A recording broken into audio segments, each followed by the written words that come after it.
Tim rescue Dinas Pemadam Kebakaran dan Penyelamatan Kota Bengkulu diterjunkan untuk mengevakuasi seekor ular piton yang bersarang di lingkungan hotel ternama yang berada di kawasan Pantai Panjang, Kota Bengkulu.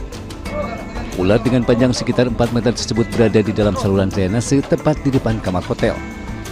Keberadaan ular tersebut diketahui oleh pegawai hotel dan langsung menghubungi petugas damkar dan penyelamatan Kota Bengkulu. Petugas yang tiba di lokasi langsung berupaya menangkap ular tersebut dengan cara dijerat. Usai berjibaku sekitar beberapa menit, ular berhasil ditarik keluar. Evakuasi ular ini cukup mengejutkan tamu dan pegawai hotel karena bobot dan ukuran ular yang cukup besar. Kayaknya dari bawah, dari rawa di depan, kan di depan horizon itu kan masih rawa itu. Ya, kayaknya dari sana naik ya.